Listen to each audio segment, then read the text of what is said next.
Comunicação da Comissão Europeia em Portugal. Mónica Silvares, editora executiva do ECO. Diana Taveira, CEO, Milk and Black.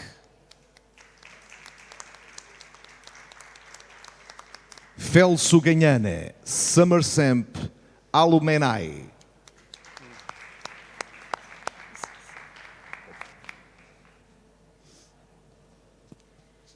Bom dia a todas e a todos aqui os presentes. É com muito gosto que abrimos esta manhã com uma mesa redonda sobre como comunicar os fundos europeus, um tema tão relevante e atual nos dias de hoje. E para dar início a esta mesa redonda temos aqui o professor Sérgio Caramelo, que nos vai apresentar as conclusões do estudo do SCTE, Valor Público e Boost Comunicacional dos Fundos Europeus. Professor, a palavra é sua. Obrigado. Bom dia a todas e a todos. Cabe-me a mim arrancar então com esta mesa redonda para apresentar os principais resultados de um estudo que desenvolvemos no decorrer deste ano de 24, centrado essencialmente na preocupação de perceber a relação entre a comunicação da política pública e a capacidade que essa comunicação tem para criar valor público.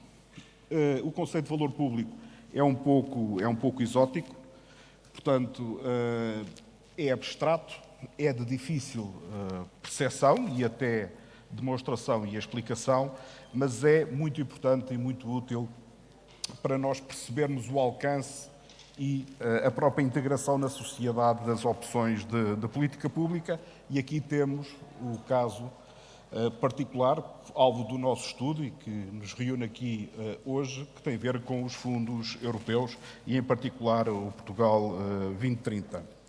Este conceito de valor público, e agora vou olhar para a cábula e que está também exposta para a vossa consulta, refere-se ao benefício ou ao impacto positivo que uma política pública proporciona à sociedade em geral, de forma holística e duradoura, e envolve aspectos económicos, mas também sociais, ambientais, civilizacionais e outrem. Por norma, estes estudos que correlacionam comunicação e política pública, o efeito da comunicação a partir da política pública, muitas vezes centram-se na dimensão da visibilidade da mesma, da notoriedade da mesma, mas neste caso, e em particular, é esse o propósito do estudo, procuramos ir mais longe e abarcar este tal conceito que referi de valor público. Portanto, o que eu vou dizer e o que eu vou fazer a seguir é apresentar genericamente os principais resultados, têm sempre como pano de fundo o contributo da comunicação para a criação de valor público dos fundos europeus, neste caso. Há aqui um pressuposto conceptual de partida que deriva de vários estudos que foram feitos, e pedia que mudassem o slide, por favor. Ok, obrigado. Que deriva de muitos estudos, ou de um conjunto de estudos que, ao longo dos últimos 4 ou 5 anos, foram feitos ao nível europeu, sobre o reconhecimento do valor público dos fundos europeus, ou da política de coesão em particular, e da importância que a comunicação tem enquanto fator limitativo, ou não, depende das circunstâncias, para esse mesmo processo de construção do valor público.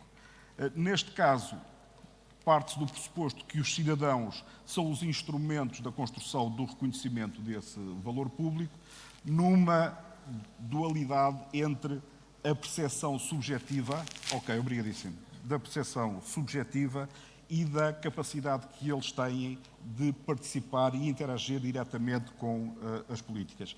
E, neste caso, os mecanismos de processo de construção dos indivíduos, desta noção, deste reconhecimento de valor público, estão muito ligados à questão da informação. E, no fundo, o que nós procuramos fazer é estudar este enquadramento conceptual e, peço desculpa, é o contrário, tentando responder a 3 questões ou tendo como pano de fundo 3 objetivos específicos. Eu, a seguir à apresentação dos objetivos específicos, passo diretamente aos resultados, porque estamos numa mesa redonda, portanto, para acelerar um pouco, porque muitos dos tópicos são tópicos que eu estou em crer que virão à discussão à Alissa a seguir. Primeiro, queríamos perceber quais eram os fatores críticos que dificultam uma melhor percepção do valor público dos fundos europeus por parte dos cidadãos. Em segundo, construir e compreender um modelo que nos explique o processo de construção, de criação desse mesmo valor público a partir da comunicação, e depois a identificação de opções estratégicas, orientações para como comunicar melhor, mas sempre nesta perspectiva da construção do valor público. Passando aqui o introito mais conceptual e teórico explicativo do caminho percorrido, vamos diretamente e de forma muito sistematizada aos resultados. Começamos pelos principais constrangimentos. Portanto, quando olhamos para os principais constrangimentos, identificamos essencialmente 7, eu vou enumerá-los de forma sistematizada, porque cada um deles tem uma explicação bastante complexa, que não temos tempo para isso. O primeiro é a utilização de uma linguagem marcadamente tecnocrática e pouco emocional. Portanto, é uma crítica, uma observação corrente, quer na parte da população mais jovem, quer da população mais madura, de que a linguagem utilizada para comunicar dos fundos é eminentemente tecnocrática, burocrática e pouco emocional. Isto é, não gera por si só uma facilidade de vinculação do indivíduo com essa mesma mensagem.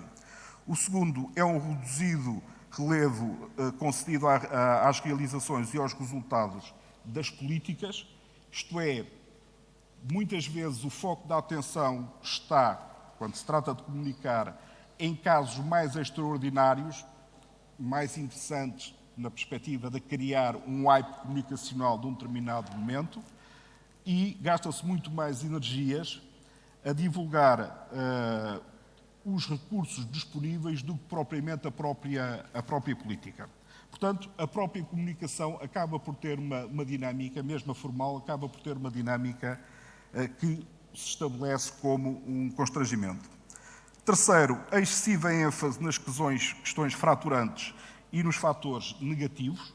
É outro ponto, quando nós observamos a comunicação associada aos fundos, dá-se novamente uma grande importância às questões fraturantes, isto é crescente ao longo do tempo, está-se a acentuar nos últimos anos, mas também é um conjunto de mitos associados aos fundos europeus, nomeadamente em termos de acessibilidade, de utilização de resultados e por aí fora, que estão muito enraizados na população e, tendo eles uma validação mais científica ou factual ou não, a verdade é que eles existem e têm-se mantido igualmente ao longo do tempo.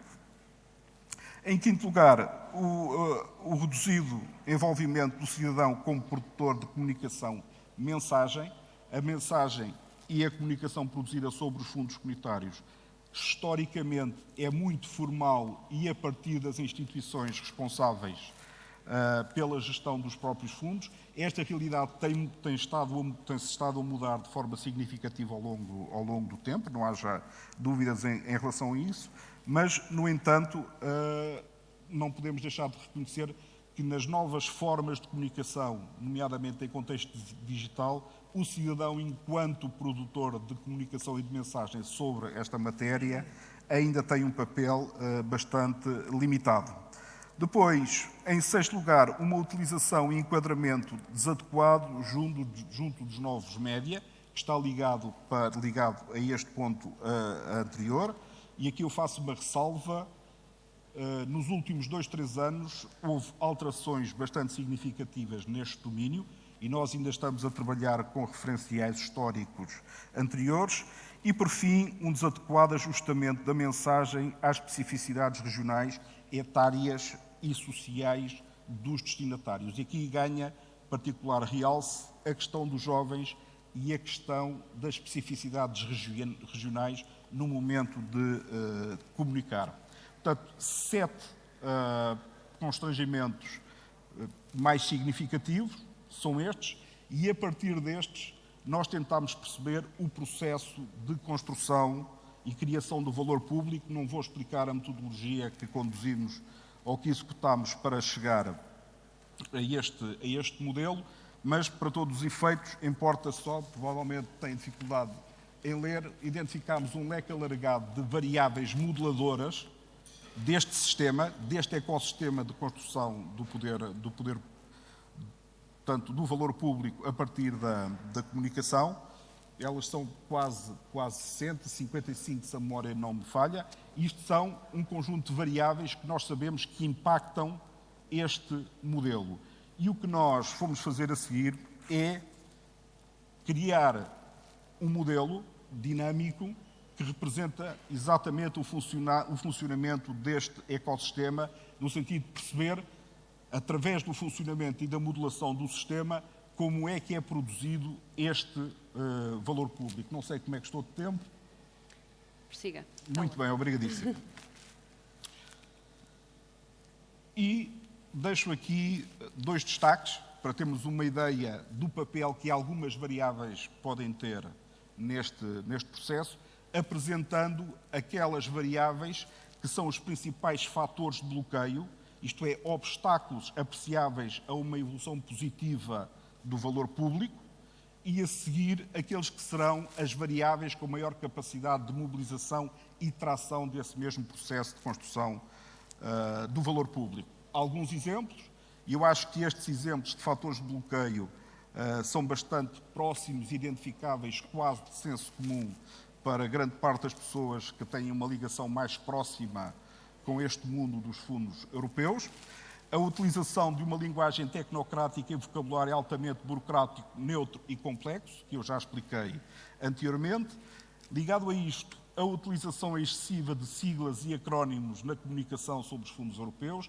Nós, tendencialmente, e eu falo por mim que, a partir da minha atividade profissional, lido com fundos comunitários desde os anos 90, há bastante tempo, e nós temos um linguajar próprio da profissão, no domínio mais técnico ou no domínio académico, e é necessário reconhecer que, para públicos que não são deste universo, a linguagem torna-se extremamente técnica, extremamente fechada, extremamente difícil de compreender, porque tem uma série de conceitos que nós assumimos que quem está do outro lado percebe com facilidade, um conjunto infindável de siglas em que acontece exatamente o mesmo, mas a verdade é que o cidadão em comum encontra nisto um obstáculo bastante relevante para motivação de interesse sobre a matéria, mas também como obstáculo à compreensão da mensagem. A intangibilidade, peço desculpa porque é uma palavra difícil para mim, associada à divulgação da mensagem, a baixa literacia sobre os fundos europeus por parte dos cidadãos, isto é, quanto menor conhecimento têm sobre a matéria, mais dificuldade têm em entrar no tema, isto é também de senso comum, e um certo desinteresse dos cidadãos, e este desinteresse é crescente, principalmente nas gerações mais novas, em relação a este tema e à sua complexidade. Do outro lado da moeda, os fatores de tração, aqueles elementos, aquelas variáveis, fatores de impacto, que têm maior capacidade de promover a construção do processo de criação de valor público a partir da comunicação, a realização de iniciativas de comunicação no terreno, com ações que proporcionem o contacto direto dos cidadãos com os projetos propriamente ditos, esta ligação direta, a utilização de uma abordagem multicanal, combinando canais tradicionais e canais digitais na comunicação dos fundos europeus, a disponibilização de fontes de informação diretas, abertas e com dados tangíveis que garantam informação clara, detalhada e atualizada e acessível a todos os cidadãos. E aqui é quase unânime, quer na perspectiva mais próxima da gestão de fundos comunitários, mais técnica, mas também dos próprios cidadãos, e os focus group, as auscultações que nós fizemos, indicam isto claramente, que o acesso à informação está disponível, é verdade, mas conseguir chegar lá é extremamente complexo e intrincado. Obter uma informação específica sobre um projeto ou sobre uma política ou sobre a execução num determinado território. É informação que ela efetivamente está disponível, mas que é de muito difícil consulta. E, por fim, o reforço da literacia, e entretanto saltei e volto lá, o reforço da literacia dos profissionais de comunicação sobre os fundos, também outra componente que depois é desenvolvida no estudo de forma mais detalhada e que não abordaremos aqui. E, por fim, a comunicação direcionada às regiões e a adaptação das mensagens a estas especificidades territoriais e regionais. Portanto, para termos uma ideia de como existe um conjunto muito amplo de variáveis, fatores de impacto que influenciam a comunicação nesta perspectiva da criação do valor público, deixámos aqui 5 exemplos de capacidade de tração e de capacidade de bloqueio. Para terminar, portanto, para lançar o mote para o que vem a seguir e para não me estender mais nesta exposição, já com muita informação exposta de forma extremamente rápida, a partir deste mesmo modelo e do funcionamento da análise, foi possível identificar também um conjunto de intervenções indutoras da mudança, aquelas que nós consideramos que são as que têm maior capacidade de contribuir, a partir da comunicação, para a construção do valor público dos fundos comunitários. Em primeiro lugar, a comunicação focada na construção de um sentimento de comunidade. Portanto, é necessário que a comunicação, naquele racional de ser mais afetiva, mais próxima, promova também o sentido de comunidade, não só na esfera digital, mas também numa esfera mais social e política. A comunidade, a identificação do indivíduo com o projeto europeu, isto, como é óbvio, para quem se revê nele, como é claramente o meu caso. A utilização de uma linguagem mais familiar e emotiva, portanto, que seja acessível, fácil de compreender, mas também que expresse algum sentimento, alguma capacidade identitária com o indivíduo. Uma comunicação direta com os cidadãos e o apelo à participação dos mesmos nestas políticas. Uma maior e melhor utilização de novos média, que teremos aqui muito tempo e oportunidade para falar sobre isso, e eu não sou especialista nesta matéria, mas há aqui pessoas que o são e que têm muita experiência. Uma maior territorialização da comunicação pelos argumentos que eu já expus anteriormente. Uma divulgação de uma imagem positiva centrada nos resultados, evitando desde logo a tendência para que as narrativas caiam nos mitos e nas visões negativas do próprio processo de integração europeia, que vai muito além daquilo que é uma política ou de um conjunto de políticas como são os fundos europeus. Uma maior clareza, rigor e transparência na comunicação, na informação disponibilizada e, por fim, uma maior intensidade de recursos a narrativas áudio e visuais. E já agora um apontamento final para terminar. Estas intervenções indutoras da mudança estão expostas hierarquicamente, daquelas que têm maior capacidade motriz para aquelas que têm menor capacidade motriz. Portanto, termino aqui e obrigado a todos pela atenção.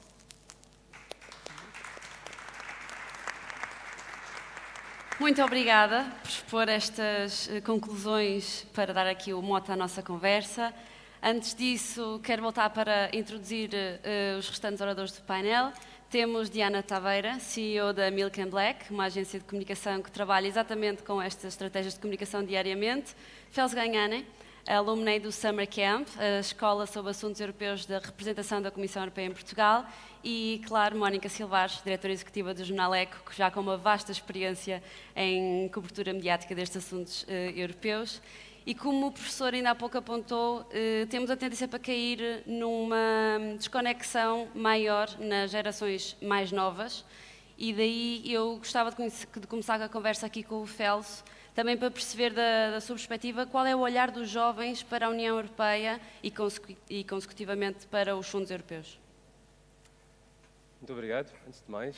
Bom dia a todos e todas. Essa é uma excelente questão, porque é incrível como nós, normalmente, falamos de fundos europeus, que são, no fundo, um instrumento, política pública, e depois tentamos perceber como é que os jovens percepcionam essa política pública per si. Mas, se calhar, há aqui um exercício que tem de ser feito, pelo menos na minha perspectiva, que tem muito a ver com o que o professor Sérgio, no seu estudo, menciona, que é o valor público. Isto é, os jovens não percepcionam os fundos europeus enquanto política pública, percepcionam os fundos europeus na sua versão valor público, o valor que esses fundos trazem para as suas vidas. Isso traduz, naturalmente, em coisas que, para os jovens, acabam por ser mais visíveis. Programas Erasmus, tanto no ensino secundário como no ensino superior, é importante também frisar isso. Mobilidades através de short exchange, no caso, mobility schemes. Nós todos sabemos e temos conhecimento de várias oportunidades que muitas vezes os jovens têm de ir ter uma experiência durante 5, 10 dias num país, não só dentro do espaço da União Europeia, mas até fora. Eu, particularmente, também já fui beneficiário de uma dessas bolsas, em que acabamos por estar num país que nos proporciona conhecer novas culturas, saber mais sobre outras realidades dentro do espaço da União Europeia e além fronteiras, sempre sobre este mote de um instrumento que, no final do dia, no caso, uma política europeia, é financiada diretamente por fundos comunitários, que acaba por não aparecer como o fundo per si, mas acabamos por perceber o valor da coisa, ou o valor que os fundos acabam por nos trazer. Isso para dizer o quê? Para dizer que, para o jovem, não é tanto uma questão de, se calhar, devíamos saber que todos os programas que eu aqui mencionei, foram só alguns deles, mas devíamos saber cada vez mais e ter essa percepção de que os programas são financiados por fundos comunitários e que esses fundos comunitários são decididos, estou a falar aqui do orçamento da União Europeia, é decidido e aprovado pelo Parlamento Europeu, que, por exemplo, neste ano foi alvo de eleições e que, mais uma vez, percebemos aqui as taxas de abstenção.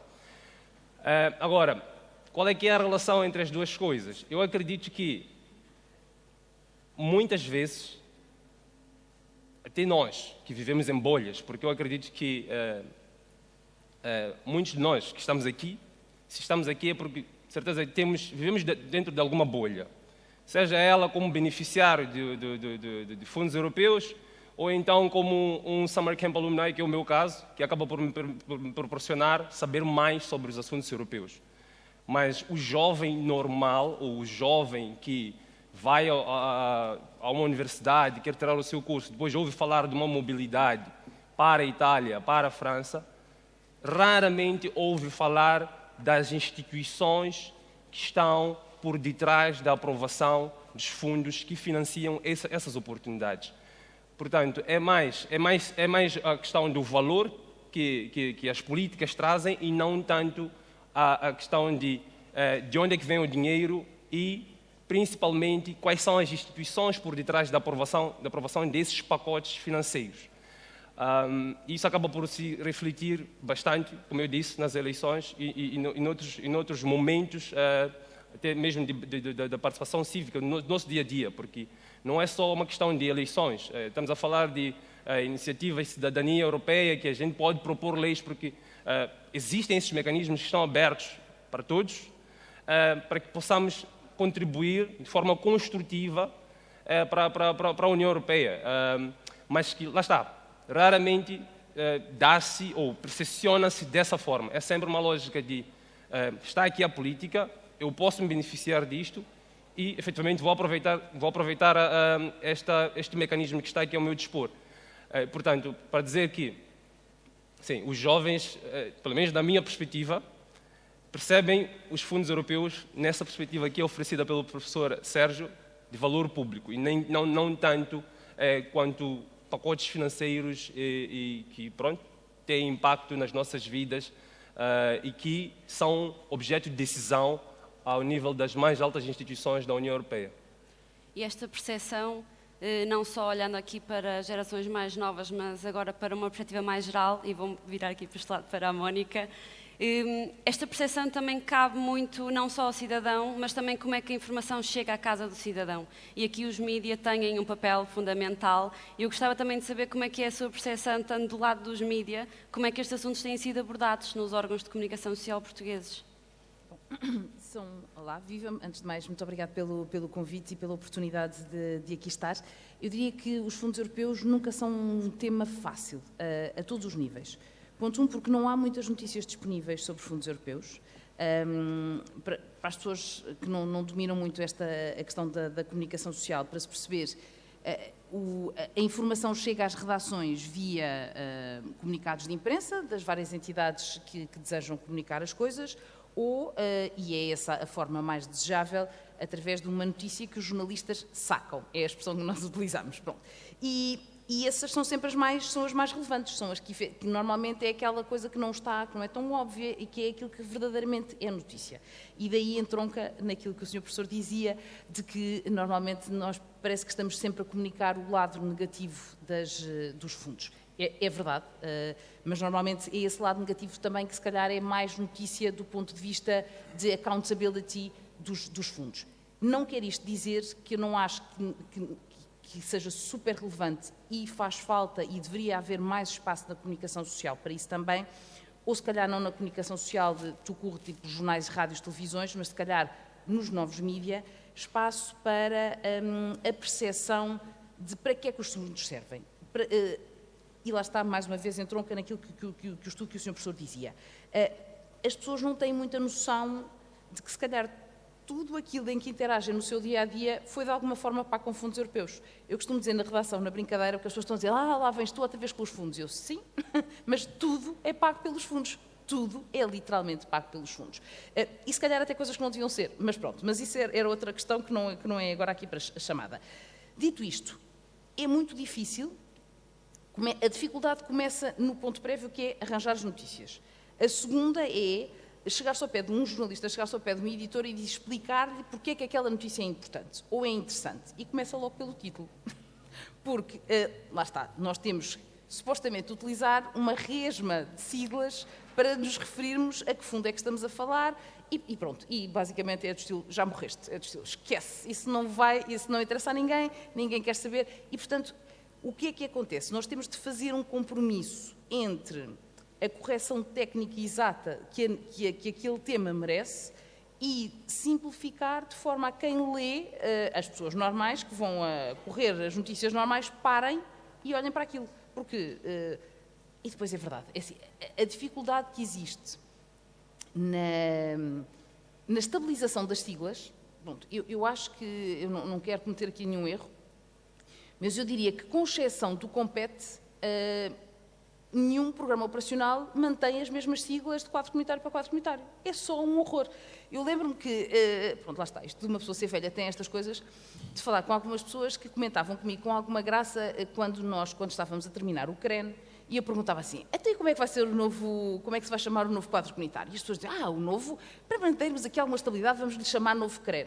Pronto, depois falta às vezes de ter os atores, os interlocutores, os beneficiários nas peças jornalísticas, também cria aqui algum distanciamento do leitor em relação àquilo que nós estamos a dizer, senão aquilo é só uma chorrilhada de números e depois lá caímos nós sempre nas peças sobre a execução dos fundos e pouco mais, se calhar, se consegue fazer passar para o público em geral. E esta é das maiores dificuldades que sente? Ou porque fala-se a maior de todas, para ser honesta, pronto, mas lá está, mas eu considero um bocadinho já um caso atípico, porque eu, graças a Deus, tenho o privilégio de poder acompanhar a área já há bastante tempo e, portanto, para mim, alguns relatórios não são coisas completamente, o que é que está aqui escrito, não estou percebendo nada do que é que está aqui escrito. E, portanto, há alguns conceitos que eu já fui dominando. Isto não é óbvio em todas as redações, porque naturalmente o jornalismo atravessa os problemas que todos nós sabemos, não é? E, portanto, as redações também vão ficando empobrecidas de alguma forma e que impossibilita que os jornalistas se dediquem a um só tema. Pronto, isso não existe, obviamente. Eu dedico-me ao tema, mas com grande esforço e sacrifício. Mas pronto. Mas, dito isto, é muito difícil depois, quando chega um comunicado sobre o que quer que seja, se atribui esse comunicado a alguém para a pessoa ler e tentar trabalhar e fazer um trabalho que não seja copiar o que lá está no comunicado, que infelizmente cada vez mais também é uma coisa que vai acontecendo, é preciso a pessoa saber a quem é que pode ligar para pedir ajuda, para pedir esclarecimentos, para pedir interações, para conseguir complementar a informação. E lá está. A informação está lá. Ela é pública. Mas e onde? Como é que se chega lá? É isso aí. Pronto, uma pessoa pode estar quase meia hora à procura de um número e que é exasperante. E um jornalista não tem meia hora, ainda por cima agora, com coisas online em que uma coisa chega e as pessoas estão a falar numa conferência de imprensa e nós já temos de estar a mandar o push na primeira frase que as pessoas estão a dizer. Portanto, isto tudo torna tudo um bocadinho mais desafiante. E para responder concretamente à sua pergunta, para mim, minha em específico, eu, Mónica Silvares, a minha maior dificuldade continua a ser quando eu tenho dúvidas, e porque lá está, quanto mais uma pessoa percebe de fundos, mais dúvidas tem, é conseguir que as pessoas tenham disponibilidade para eu agarrar no telefone e dizer, olha, explique-me aqui o que é que isto quer dizer. E para quê? Isto é fundamental. As pessoas às vezes podem não perceber, mas isto é fundamental para não se escrever disparates. Porque uma vez escrito o disparate, ele está lá e é muito difícil depois de emendar as percepções face a um disparate que se escreveu. E que pode ter sido escrito com a maior das inocências e não é aquela ideia de, estão aqui para nos tramar. Não, é porque às vezes quem está a escrever nem sequer percebeu que vai cometer aquele erro porque não está na sua capacidade técnica de compreender o alcance desse erro que vai ser cometido. Claro, análise de informação, fundamental. E esta análise de informação é perceptível da mesma forma nas agências de comunicação, Diana, ou é um bocadinho diferente? Rita, há aqui várias coisas que falaram. Antes de mais, eu quero agradecer pela iniciativa em si e eu quero partilhar aqui uma coisinha com vocês. Eu tenho licenciatura em Estudos Europeus, portanto, para mim estar aqui e efetivamente estar a ver este tipo de iniciativas a acontecerem é muito, muito importante. Porque muitas vezes eu até digo que tenho licenciatura em Estudos Europeus e as pessoas nem sabem muito bem em que é que consiste isso. Mas acredito que toda a gente que esteja aqui nesta conferência tenha mínimo conhecimento do conceito europeu para compreender a importância de estarmos a ter efetivamente uma dinâmica destas a acontecer, principalmente cá no Porto. A minha agência de comunicação é em Lisboa, mas eu sou de Famalicão. Portanto, gosto muito do facto desta descentralização e esta preocupação com a descentralização com uma iniciativa como estas tem. Portanto, eu vim de propósito de Lisboa para vir cá falar um bocadinho com vocês. Há aqui um ponto que é, e eu queria perguntar, posso falar Claro com as que pessoas sim. que estão aqui, não posso? Quem é que daqui tem TikTok? Ninguém. Metam Uns um braço tímidos. no ar, por favor. Há aqui uma questão, nós falamos aqui muito dos novos mídia. A minha agência, portanto, eu sou dona de uma agência que se chama Milk and Black, que nós trabalhamos precisamente com a questão de estratégias digitais. Nós trabalhamos marcas como New Balance, como WTF, como nós, como Sport TV, ou seja, temos uma amplificação muito grande a nível da compreensão de como a comunicação no digital chegar ao nosso público-alvo, quer seja pessoas de 12 anos, quer seja pessoas de 60 anos, porque temos de ter sempre uma readaptação para qualquer tipo de target que nós pretendemos. Qual é que é aqui o meu ponto? Nós estamos muito aqui a falar dos novos mídias e como chegar às pessoas. O TikTok, neste momento, é a maior plataforma de procura. Ultrapassou o Google na geração Z. E isto é uma questão que me preocupa não ver marcas nem entidades a darem prioridade a uma comunicação constante e bem construída, porque o problema do TikTok é as fake news, é essa partilhar uma notícia que depois torna-se viral e chega a alcances brutais e é errada. E muitas vezes o que estamos aqui a fazer, o problema está a vir de base. Isto, minha opinião, e que eu discuto também muito com a minha equipa. Ou seja, posso aqui falar um bocadinho em nome da minha equipa, que nós falamos muito sobre estas questões. Os novos mídia têm de ser compreendidos por todos nós o mais rapidamente possível, porque senão nós estamos a formar de base pessoas mal informadas. E desculpem-me este trocadilho, mas a verdade é esta. E se nós estamos a ter uma taxa de abstenção tão grande nos jovens, é porque nós não estamos a comunicar com eles de forma correta. A mim preocupa-me porque eu sou uma pessoa que acredita que a política é uma coisa boa. E a política há de ser sempre uma coisa boa. Há lados maus da política, como em todas as áreas de trabalho e de responsabilidade que existem. Mas a política é algo maravilhoso que nos dá a todos oportunidades que muitas vezes nós nem sequer sabemos que elas existem. E esta questão dos fundos, eu vou fazer 37 anos daqui a umas semanas, mas eu dou muito com gerações mais novas. E quando estamos a falar aqui dos novos mídias, estamos muito também a falar destas gerações mais novas, porque nós com 30, 40 anos já procuramos por nossa iniciativa a informação. É complicada muitas vezes, mas conseguimos arranjar soluções, conseguimos ter discernimento e capacidade analítica para compreender como é que os fundos europeus são aplicados, de que forma é que eu posso concorrer a um fundo. A minha empresa está a concorrer a fundos, já concorreu a fundos, e é maravilhoso eu ter esta oportunidade para desenvolver o meu negócio. Mas estes novos mídias não estão a ser bem potenciados nesta comunicação desta nova geração. E a mim preocupa-me, porque eles podem não estar preocupados em votar hoje, mas eles daqui a uns anos vão começar a ganhar mais sensibilidade política e pública e social e precisam de votar sem vícios. E nós estamos a ter uma geração muito viciada. Vou-vos dar um exemplo concreto de uma coisa que aconteceu ontem. Alguém daqui se apercebeu do que o Elon Musk partilhou sobre a eleição do António Costa? Não. Isso preocupa-me porque saiu no Observador. Basicamente, ontem o Elon Musk partilhou um vídeo que é parcial, digamos assim, sobre um youtuber, tiktoker muito conhecido que está no Parlamento Europeu e que passa informações no Parlamento Europeu, mas dentro da opinião dele, ok? Que às vezes eu concordo com o que ele diz, outras vezes eu não concordo com o que ele diz. Peguem nos vossos telemóveis, façam este exercício mesmo, peguem nos vossos telemóveis agora, procurem Elon Musk, António Costa, e vocês vão ver a quantidade de notícias que está a sair neste momento a dizer que Elon Musk partilha, aliás, até tenho aqui aberto só para não estar a dizer incorreto. Elon Musk partilha vídeo de eurodeputado e youtuber que critica processo de nomeação do cargo de Costa na União Europeia. Vejam o perigo que é a internet, se as pessoas não forem bem informadas de tudo o que a Comissão Europeia representa, toda a ajuda que dá às populações, da possibilidade destes fundos e do que estes fundos representam, mas que efetivamente nós temos de ter pessoas lá a representar-nos, a discutir por nós, porque não dá para irmos para lá todos, e acho que há muita gente aqui que nem queria ter esse papel.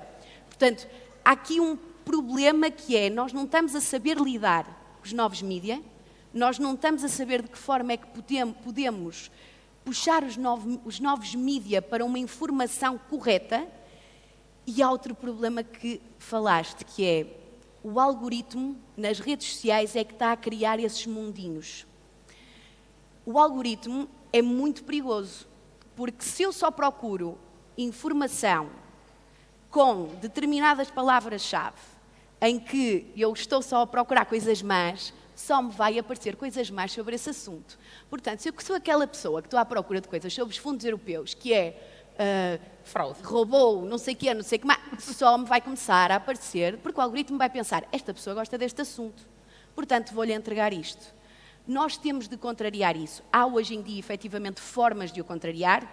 Primeiro ponto é uma awareness de que temos de parar, olhar, como aqui o professor fez, parar, olhar, analisar o que é que são estas formas de comunicação, como é que nós podemos chegar a estas pessoas, porque o TikTok já não faz só parte da realidade da geração Z.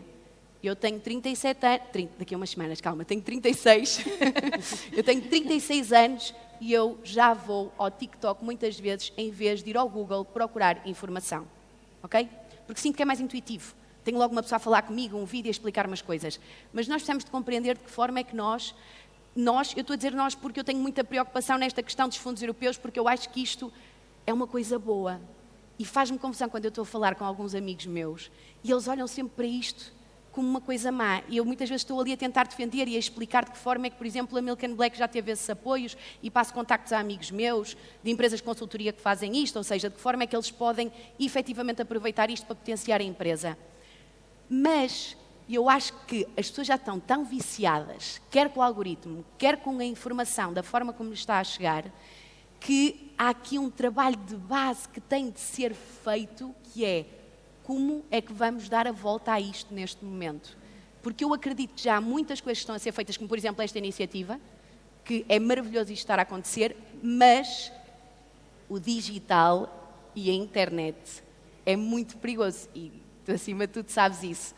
Temos de controlar a informação de forma a partilharmos informação real e concreta e não apenas a opinião de pessoas ou termos neste momento o Elon Musk a dizer mundialmente e a pôr em causa mundialmente o cargo de um representante que é português e que devemos ter muito orgulho em o ter lá, independentemente do partido político que as pessoas são, não deixa de ser um português. Portanto, e se tiverem curiosidade, vão ao Twitter, vejam depois todas as partilhas que fizeram a partir daí. A mim entristece-me porque não estamos a saber controlar a informação, ou melhor, não é controlar, desculpem. Controlar é uma palavra que pode ser mal interpretada. Não estamos a saber usar a favor da boa política a internet e as redes sociais hoje em dia. Há muito pouca gente que o está a fazer corretamente. E esta é realmente uma das conclusões do estudo, a potencialização destas novas plataformas digitais e até agora ouvia-se muito falar de uma literacia mediática, que era importante o cidadão comum ter essa noção. Entramos agora neste caminho da literacia digital e eu estendo aqui o tempo da Diana para perguntar então como é que as instituições ligadas aos fundos europeus, por exemplo, podem potencializar estas plataformas digitais, mas também tendo em conta que, por exemplo, agora é o TikTok. Há 2 anos atrás não era, há uma semana atrás a tendência não era o Elon Musk, portanto, estamos num mundo em constante mudança e as plataformas digitais mudam com este mundo, ou seja, as próprias estratégias de comunicação têm que ser muito dinâmicas. Nós falamos disso nos focus groups que tivemos a debater precisamente isto. Assim como houve uma necessidade das marcas, que é o que eu trabalho marcas, têm budgets, muitas delas gigantes, portanto, vamos parar as águas. Mas há marcas que eu trabalho que não têm grande capacidade de investimento a nível de marketing e em comunicação. Mesmo assim arranjam soluções. Mas acima de tudo eu acho que é uma desconstrução de uma ideologia do tipo de caminho que temos de seguir a nível de comunicação digital. Para sermos levados a sério, não temos de ser sérios, ok? Porque senão vamos perder muita gente nessa linha de comunicação. Se o nosso storytelling é aborrecido, há muita gente que vai ver 5 segundos e vai passar. E não é só gente de 20 anos, é gente de 40 e de 50. Nós gostamos de ser estimulados. Todos nós temos um telemóvel e estamos sempre colados ao telefone. O meu pai tem 70 anos, está sempre colado ao telefone. Está sempre a fazer comentários nas minhas fotos e no Instagram da minha empresa, todo orgulhoso. O meu pai está a ser impactado com 70 anos pelo Instagram já. Não é pelo Facebook, é pelo Instagram. A questão é, isto não é uma coisa de jovens. Isto é absolutamente transversal. Mas assim como as marcas se estão a conseguir adaptar e estar atentas a estas novas tendências de comunicação e esta rapidez, para mim não há justificação que entidades que efetivamente contribuem para coisas muito importantes para mim enquanto cidadão, ou estamos aqui a falar nomeadamente dos fundos europeus, que é muito importante para mim enquanto cidadão que isto exista, e ainda bem que existe, de eu ser impactada com informação real sobre isto.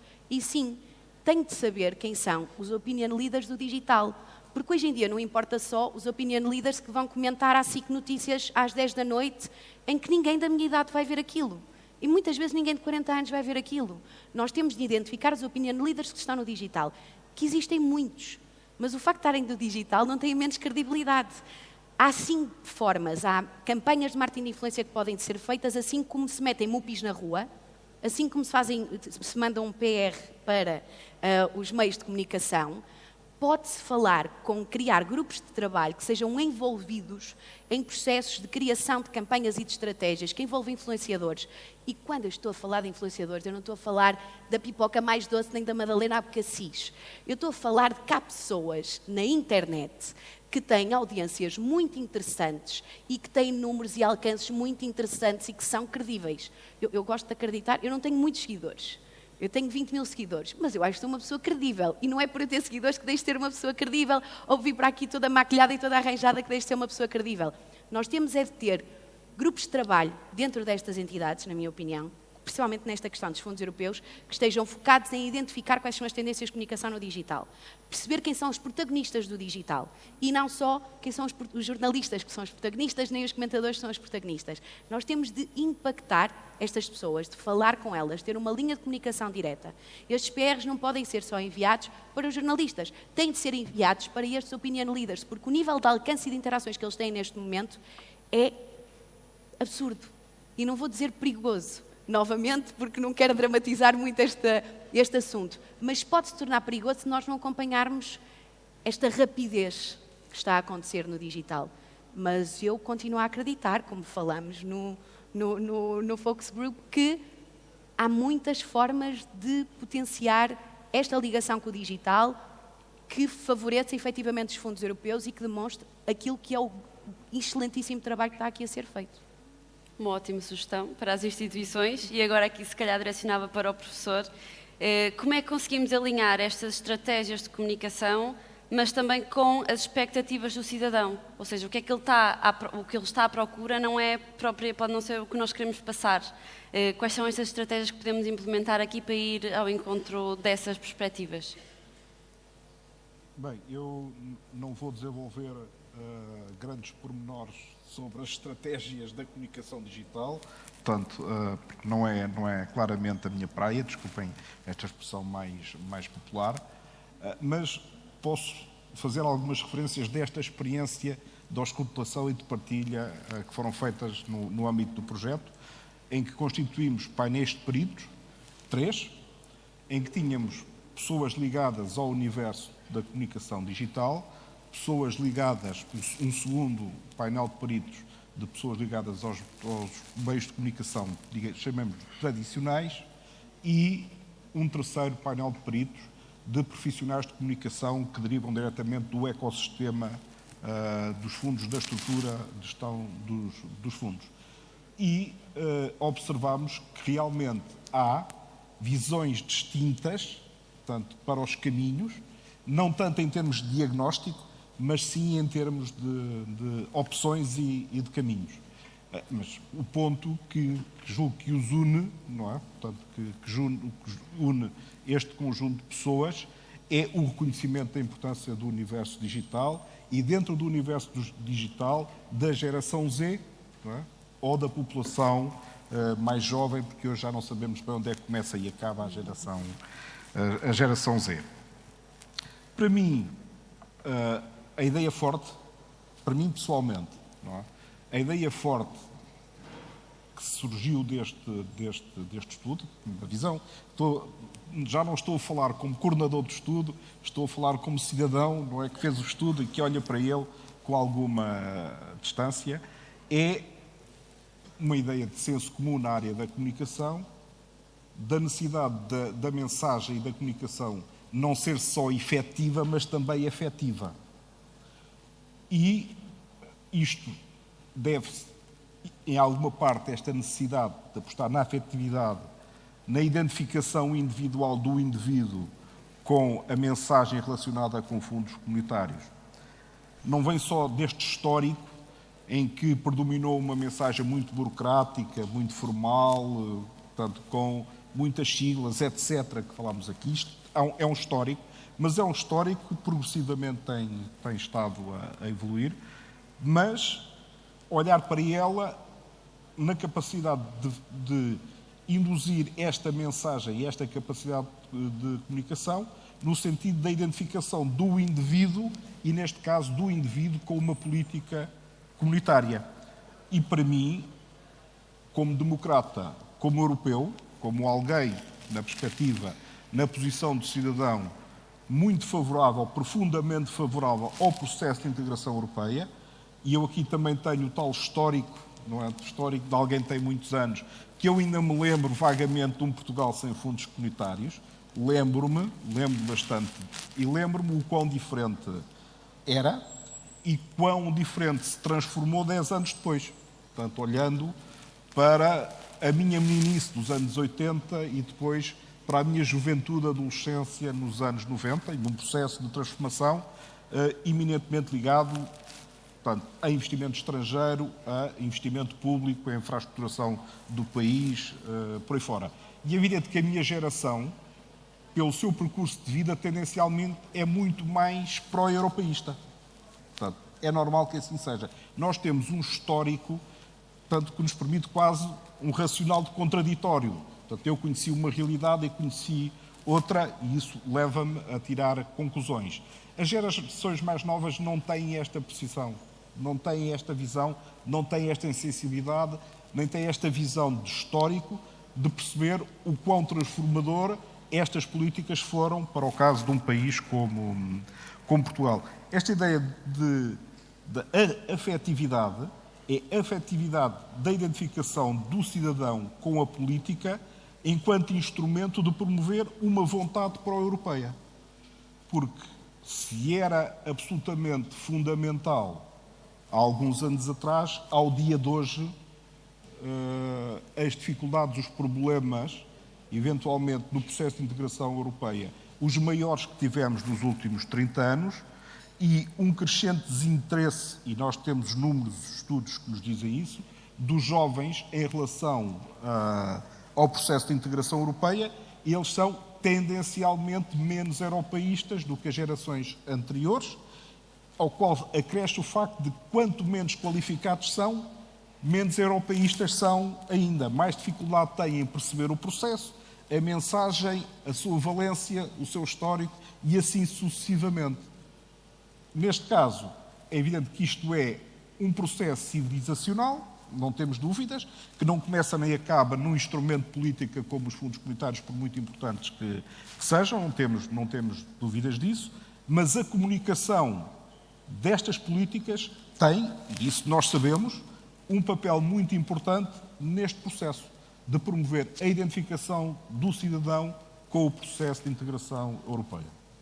E apesar deste lado, também convém dizer que nós temos vindo a evoluir isso e é verdade que temos trazido cada vez mais os fundos europeus para não só o espaço mediático, mas também para o espaço digital. Claro que não, se calhar não tanto com a rapidez necessária face ao desenvolvimento das plataformas, mas se calhar aqui perguntava então à Mónica, com tantos anos de experiência em trabalhar assuntos europeus, já deve ter uma perspectiva um bocadinho geral para conseguir explicar quais são os maiores erros a evitar na comunicação deste tema, que às vezes pode ser assim suscetível a algumas percepções contraditórias. Eu acho que, claramente, a mensagem excessivamente hermética não funciona. Não funciona para ninguém, logo a começar no primeiro nível, que é quando vamos imaginar que estamos a falar do comunicado chega à redação.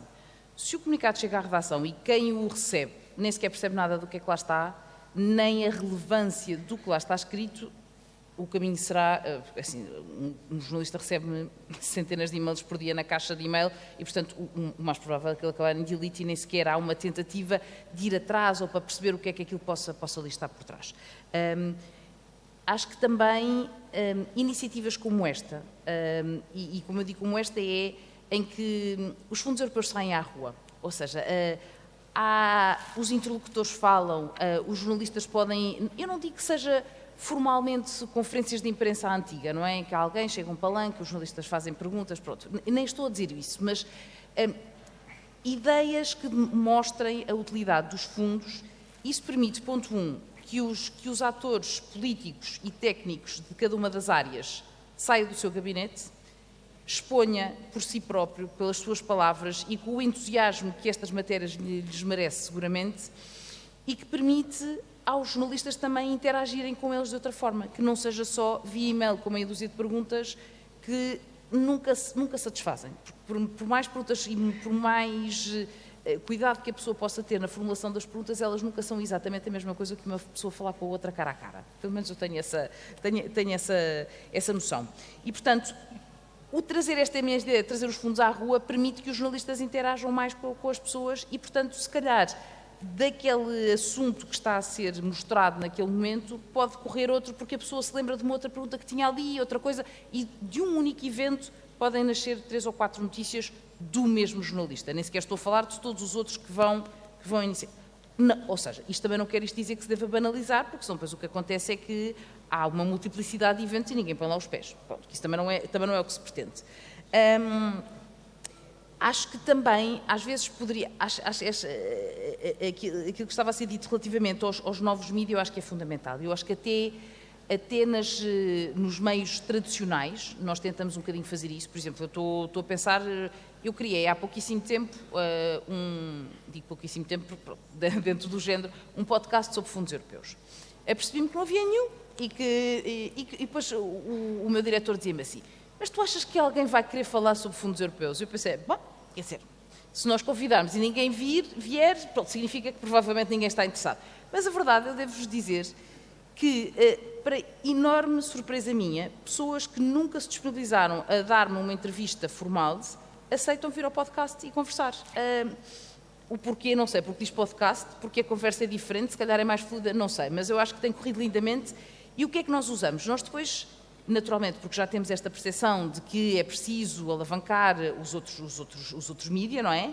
Temos um colega que trabalha especificamente redes sociais e que depois agarra em tudo, imaginem, em clipes das entrevistas que fazemos, shorts dos podcasts, o que normalmente os podcasts também são videocasts, na verdade, mas pronto, e vai potenciando um produto que foi produzido para o jornal. É verdade que o jornal já por si é online, portanto já tem aqui alguma diferença, mas depois vai potenciando noutras plataformas esse mesmo conteúdo.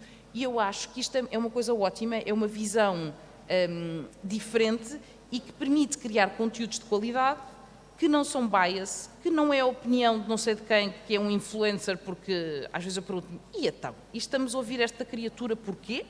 Ou qual é que é o seu track record, ou a sua experiência?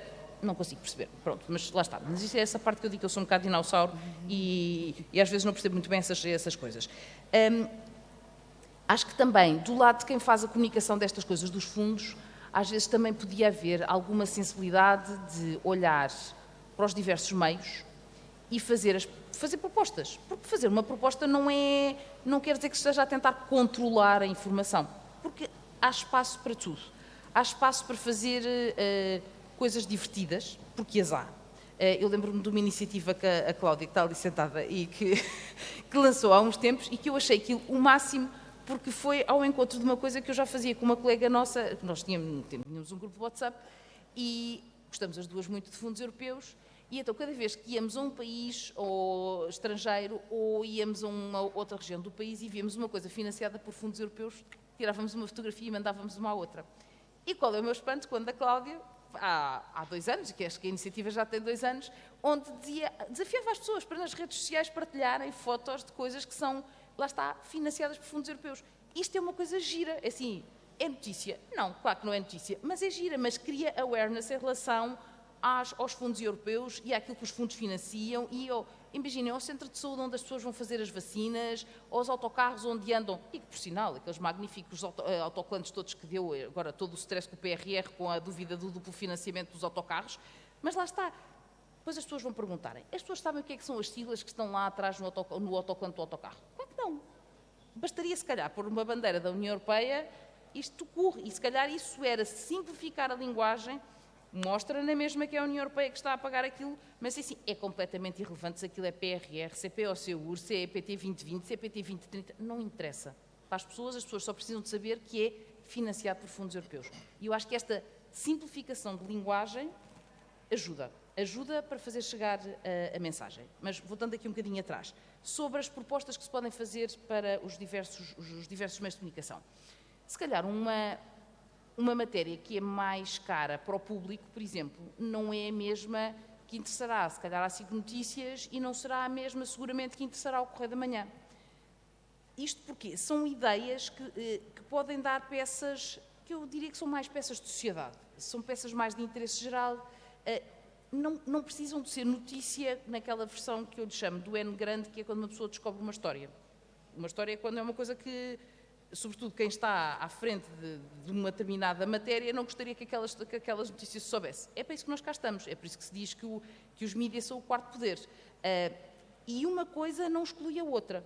E o facto de se poder mostrar outras coisas não deve retirar o esforço de fazer sempre essa tentativa de encontrar, de responsabilizar as pessoas, de dar os números, de verificar se está tudo correto, se as coisas estão a ser feitas da forma devida. É óbvio que isto depois cria um bocadinho aquela ideia, e lá está, que entronca também naquilo que o Sr. Professor estava a dizer no estudo que fez, de que há mitos relativamente aos fundos europeus. Ainda hoje, eu juraria que se perguntar a qualquer pessoa na rua, as pessoas ficam todas a achar, os fundos europeus, não é essa coisa que financia os portos lá nos empresários do Norte? Meu Deus! É assim, os fundos nem as estradas, os fundos já financiam, quanto mais os portos dos empresários do Norte. Mas lá está, mas o mito criou-se e aquilo não sai dali. E é super complicado de conseguir contestar este tipo de coisas. Não quer dizer que os fundos não são alvo de fraudes. Ainda por cima, esta semana tem sido top do ponto de vista de notícias a este nível. Seja o relatório que foi feito pelo Ministério Público, com a falta de fiscalização que está a ser feita alegadamente pela IGF, pela informação que não circula entre os diversos meios. Quando eu pergunto, caramba, se as entidades entre elas não comunicam entre elas para divulgar a informação, eu pergunto, e vão divulgá-la aos mídias? Se calhar há todo aqui um problema de comunicação que é todo ele bastante mais lato e mais extenso e de falta de transparência, que se calhar não beneficia ninguém. Por exemplo, que foram criadas imensas plataformas para divulgar a informação.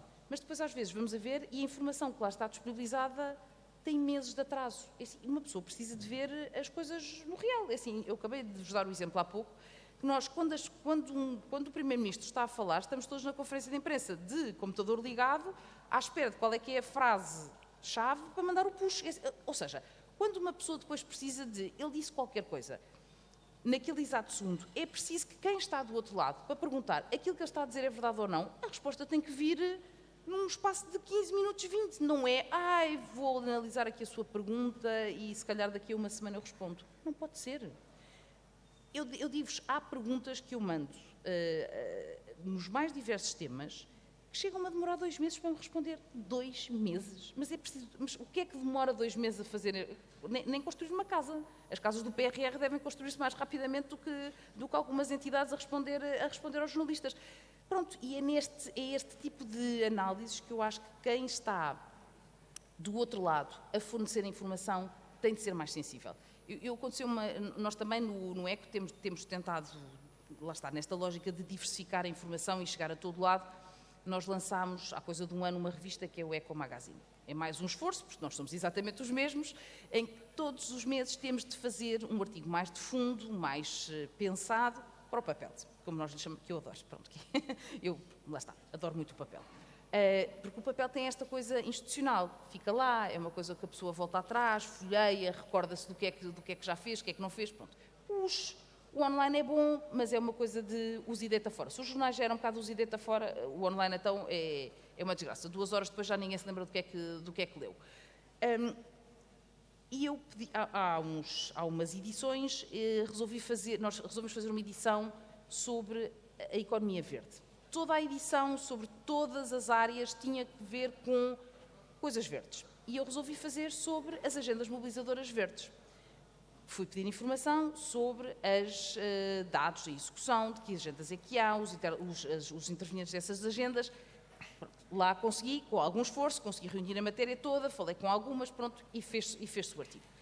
E para enorme espanto meu, lá está, no meu podcast, uns meses depois, estava com o Fernando Alfaiate e ele disse-me, olha, li o seu artigo na Eco Magazine e adorei, achei aquela ideia tão gira. E eu pensei, pois, olha, aí está, poderia ter sido até uma matéria que poderia ter partido da estrutura de missão, sugerir, se calhar não a mim, mas se calhar à minha colega que faz o Capital Verde, que nós temos um subsite só sobre questões ambientais, lá está, o nome indica tudo, o Capital Verde, eles podiam ter tido essa ideia de ter tido essa estratégia de comunicação direcionada para ela. Nós, ainda por cima, temos um subsite sobre fundos europeus, temos um subsite sobre questões ambientais. Não é juntar 2 mais 2? Pronto, mas eu às vezes, eu também percebo que as pessoas estão todas sempre sobrevivas de trabalho, mas isto exige se calhar um bocadinho de calma, de pensar e de se calhar pensar fora da caixa e definir estratégias diferentes que eu acho que se calhar podem beneficiar toda a gente e sobretudo eu acho, neste caso dos fundos europeus, eu acho fundamental as pessoas perceberem a importância que eles têm, porque eu diria, se as coisas não correrem da melhor forma, Portugal está em risco de, nos próximos anos, perder substancialmente o montante e a quantidade de fundos europeus que tem, e lá está, e se calhar os jovens vão fazer o caminho inverso que nós fizemos. Nós percebemos o que era o Portugal sem fundos e o que Portugal passou a ser com fundos, e eles vão fazer o caminho diferente, que é Portugal com fundos e Portugal que vai ser sem fundos. E o que não é uma coisa boa. E pegando aqui no conceito do pensar fora da caixa e voltando à iniciativa que falou há pouco de descobrir os projetos financiados pelos fundos europeus e partilhá-los, a atividade que falou é feita exatamente no Summer Camp, na Escola de Assuntos Europeus da Comissão Europeia. É dinamizada pela Cláudia Araújo, que está ali sentada, e chamamos a caça às bandeirinhas, a procura dos projetos financiados pelos fundos europeus e tentar perceber qual é o tipo de fundo, como é que está a ser implementado. E eu aproveito aqui esta ideia para perguntar então ao Fels, há realmente boas práticas em ação já? Que mais é que te lembras do que esteja a impactar positivamente no âmbito dos fundos europeus? Muito bem. Ainda te lembras da tua caça às bandeirinhas? Lembro-me perfeitamente, porque a minha caça às bandeirinhas deixou uma marca inesquecível. A caça às bandeirinhas basicamente é um périplo, como se fosse um pad paper que nós temos que fazer por toda a cidade para procurar projetos financiados pela União Europeia. E eu, na minha edição, que foi em 2021, em Alcotim, de Summer Camp, que lá está, como a Rita estava a dizer e bem, é a escola de verão da representação da Comissão Europeia em Portugal, que reúne durante 4 dias, de forma intensiva, jovens, com oradores especialistas nos variados temas de assuntos europeus e não só, também política nacional, e que abordam a política europeia, os assuntos europeus de uma forma muito descontraída, tocando em vários temas, proporcionando aos jovens um aprofundamento das temáticas europeias e que é acessível todos os anos, abre candidaturas todos os anos para que os jovens possam candidatar para poderem participar desse retiro que acaba por acontecer numa cidade normalmente do interior de Portugal e que visa justamente a descentralização dessa literacia sobre os assuntos europeus. Envolve não só os jovens, os oradores, mas também as comunidades. Por isso, eu recomendo vividamente, se tiverem entre 18 e 30 anos, estiverem no ensino superior, inscrevam-se e participem do Summer Camp.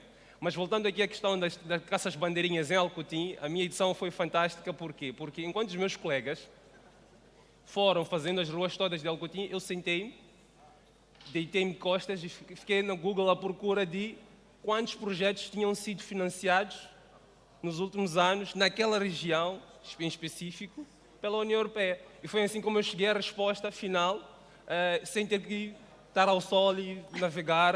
Estás a assumir uma batota. E ganhei o prémio, portanto, olha, a Cláudia está aqui para testemunhar. Exatamente. Portanto, não me esqueço dessa aventura que foi o Summer Camp em Alcotim. Mas para além de iniciativas fantásticas como o Summer Camp, que são boas práticas, eu gosto também de relembrar que iniciativas que estão constantemente dentro da sala de aulas, como, por exemplo, as escolas embaixadoras do Parlamento Europeu, ou até mesmo escolas que fazem parte dos clubes europeus, também têm sempre oportunidades de falar não só de políticas europeias como tal, instrumentos políticos, mas também de como é que essas políticas traduzem-se em instrumentos que acabam por impactar as nossas vidas.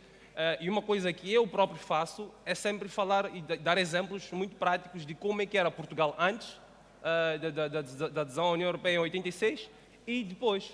E dizer sempre, conforme dizia a Mónica, lembrar sempre que este não é um dado adquirido, porque os fundos poderão vir a sofrer grandes impactos com o alargamento, alargamento da União Europeia que se vê no horizonte. E é importante que a gente tenha noção que, enquanto eles não podem ser tomados por adquiridos, têm um impacto real nas nossas vidas e temos que ver de que forma é que tiramos maior proveito e, quiçá, passemos a ser grandes contribuintes, se calhar não tão independentes dos próprios fundos da União Europeia. Mas dando aqui um outro passo atrás, gostava de falar de uma coisa que na altura da Caça das Bandeiras, se calhar teria ajudado muito, que é a comunicação até mesmo dos projetos financiados, a famosa barra de financiamentos. Eu acho que se todos nós podemos concordar com isso, que a barra de financiamentos está sempre na parte mais recôndita da folha que nós temos que imprimir, está muito escondida. Seja num outdoor Atrás de nós? exatamente atrás de nós também está ali, está escondidinha. E eu tive, quando recebi o convite para vir para cá, estive a pensar o que eu podia falar e que tipo de mensagem que podia passar sobre as bandeirinhas, se calhar a caça às bandeiras. Eu acredito que o nosso trabalho na caça às bandeiras, de projetos financiados pela União Europeia, teria sido muito mais facilitado durante o Summer Camp em Alcutim, se, por exemplo, fosse algo do género que acontece na Fórmula 1.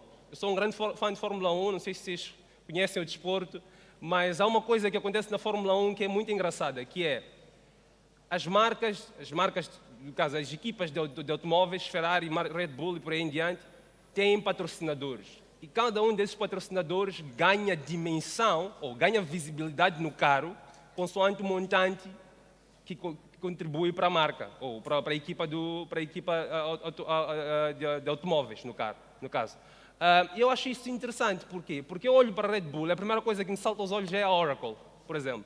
Olho para a Ferrari, a primeira coisa que me salta aos olhos é a Santander. Agora, são os únicos patrocinadores? Não. Tem outros patrocinadores que, lá está, têm dimensões cada vez menores consoante os montantes que lá contribuem. Lá está, eu não sou especialista em comunicação, mas acredito que está aí mais uma prática que, não sendo de entidades ligadas aos fundos comunitários, se calhar é uma prática de comunicação, se calhar poderá aqui inspirar algumas mudanças de inovação para quem comunica fundos europeus. Eu convidava agora, se calhar, uma pergunta geral para todos, para deixar também um mote para quem nos ouve. Como é que cada um pode ter um papel importante nesta comunicação dos fundos europeus no nosso dia-a-dia, no nosso futuro? E se calhar começa ali pelo professor.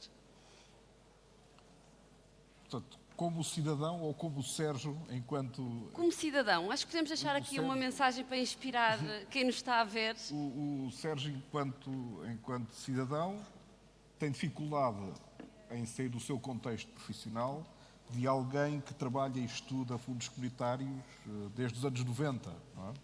Portanto, comunicar política pública com fundos comunitários é o meu métier cotidiano, portanto, no contexto universitário, no contexto de transferência de conhecimentos e por aí fora. Como cidadão ausente do universo digital da comunicação, portanto, porque não tenho nem nunca tive, portanto, sou um homem do século XIX nesse contexto, não tenho Facebook, etc, etc, etc. Portanto, o meu trabalho e a minha dedicação enquanto cidadão tem a ver com a utilização das minhas competências e dos meus conhecimentos, que eu espero ter alguns, mas que não seja pelos anos que levo a trabalhar nestas matérias, na informação, na clarificação permanente e constante do que é o processo de integração europeia e do que são as diferentes políticas nesse mesmo contexto. Portanto, reconheço, porque tenho esse contacto direto, cotidiano, da dificuldade que o cidadão em comum tem em perceber estes processos, estas políticas, os investimentos, e cabe-me a mim, atendendo à minha profissão e aos meus conhecimentos, clarificar permanentemente, mas que não seja nas pessoas que são os meus públicos mais próximos, jovens ou não, essa mesma informação e essa mesma clarificação. Diana. Eu, do meu lado, eu já tento, de alguma forma, fazê-lo. Ou seja, vou-vos dar exemplos concretos, que é para não estar aqui a falar de forma geral, nem de forma ambígua. Por exemplo, nós, neste momento, a Milk and Black está-se a candidatar a um fundo de internacionalização, ok? É um fundo europeu que nos está a ajudar a abrir a agência noutros países. Nós já estamos a trabalhar muito com a exportação dos nossos serviços para países europeus, mas a minha ambição é para os Estados Unidos e estamos a começar a fazê-lo. E a primeira coisa que eu fiz, antes sequer de começar a desenvolver a candidatura, foi falar com a minha equipa e explicar. E por mais que possa ser uma comunidade. A minha equipa são cerca de 40 pessoas dentro da agência, mas estas 40 pessoas depois vão falar com outras pessoas, que vão falar com outras pessoas, e eu acredito muito no poder do passo à palavra quando é feito com um discurso de comunidade. Ou seja, falei com a equipa e disse, malta, gostava também do vosso contributo, porque eu e o meu sócio, que é o Diogo, chama-se Diogo, não é Diana e Diogo, nós falamos um com o outro e dissemos, vamos partilhar com a equipa para perceber de que forma é que eles acham que podiam também contribuir para desenvolver o projeto, portanto, de candidatura, e quais são as mais-valias que nós podemos apresentar. Ou seja, de forma indireta, estou a sensibilizar a minha própria equipa, que são 40 pessoas, que têm amigos, que têm família, a falar sobre um assunto que muitos deles não faziam ideia de como é que isto se processava. Ou seja, eu expliquei-lhes como é que é o processo, e eu falei com as pessoas diferentes de cada área, porque são vários departamentos dentro da agência, em que pedi uma opinião em cada um deles de cada área, o que é que acham que podíamos entregar ao projeto para evidenciar as mais-valias e, efetivamente, termos este apoio de que forma é que podíamos crescer nesta internacionalização. E eu acho que é muito da forma como nós, que já temos alguma informação. Eu não tenho informação do professor, como é lógico, sou muito humilde ainda no âmbito da minha informação, por isso é que tenho empresas que me ajudam nisto.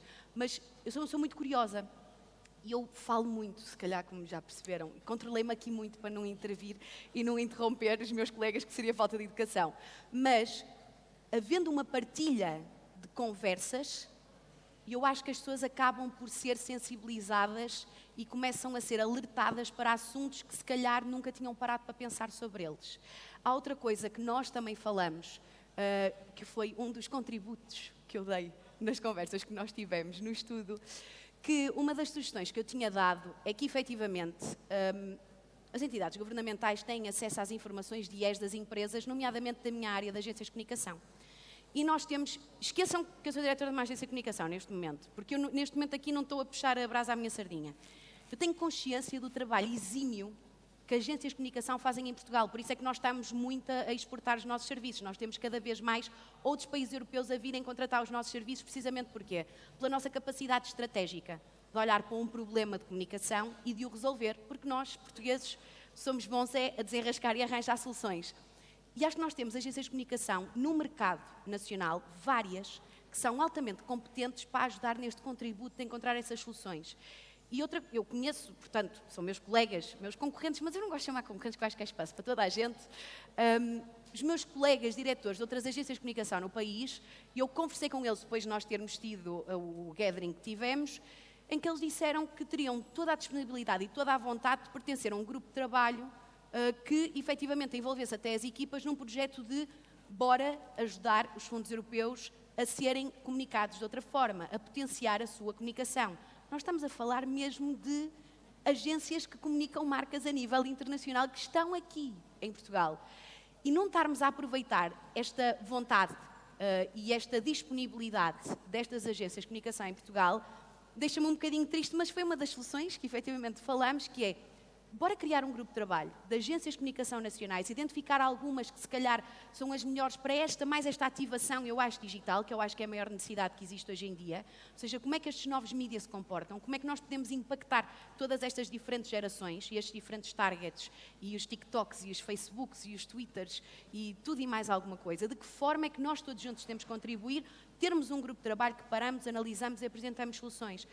Sei que há uma vontade disso dentro da comunidade de agências de comunicação em que eu me insiro em Portugal e de marketing, e que eu acho que era uma mais-valia para todos nós estarmos envolvidos nisso. E a Milk and Black pode não estar, não há problema, só por eu estar aqui a dar esta sugestão. Eu acho é que temos muito bons profissionais que podem ajudar a encontrar as soluções e que estão disponíveis para o fazer. Felso, as tuas sugestões. Muito bem. Eu acredito que cada um de nós pode dar um contributo, efetivamente, para nos esforços de comunicação, efetivamente. No meu caso, é engraçado que a seguir, acho eu, vai ser anunciado um prémio POCTEP. Eu próprio já fui beneficiário de um prémio POCTEP, porque, sendo de Castelo Branco e preocupado com os incêndios florestais, lembro-me de, aqui há 2 anos, candidatar-me para financiar um projeto empreendedor que eu tinha, que era o Fire POCTEP, que visava justamente procurar soluções locais, de regiões transfronteiriças, no caso, que tentassem combater os incêndios florestais nessas regiões. Portanto, eu acho que essa também é uma outra forma que temos que também potenciar, que é pôr cada vez mais empreendedores e até mesmo pessoas que estejam ligadas a associações e outras entidades da sociedade civil que se possam, ou sejam potenciais beneficiários de fundos europeus, em contacto com quem gera os fundos. Estou a falar aqui de programas como a Europa Criativa, como a Erasmus+, mas não para a vertente ensino superior e ensino secundário, que há muita gente que não sabe, mas a Erasmus financia também projetos e parcerias internacionais, e, portanto, é importante pôr em contacto stakeholders que tenham sinergias para partilhar. E também, cada vez mais, eu acredito que temos que potenciar o envolvimento de cidadãos na produção de soluções para as suas regiões. O professor falou há bocado, e muito bem, da importância de trazer a vertente regional nos fundos. Eu acredito que coisas como assembleias participativas, é um exemplo, podem ser modelos de cocriação para também aproximar as pessoas de, olha, há este dinheiro, ou há este mecanismo que financia iniciativas de qual nós podemos ser beneficiários, mas queremos co-criar com a nossa comunidade qual é que pode vir a ser essa solução. Acredito que essa também pode ser uma estratégia para aproximar cada vez mais o cidadão dos fundos europeus.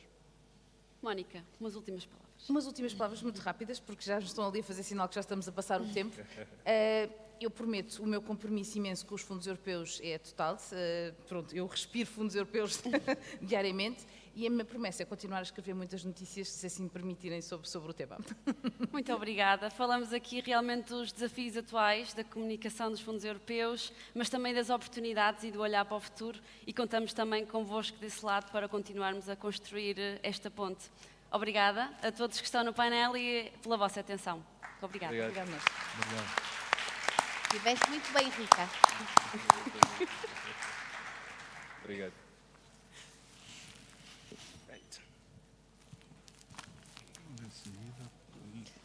Muito obrigada a este painel de oradores que aqui também comunicaram e ajudaram a desconstruir não só a palavra, mas também o conceito daquilo que são os fundos europeus.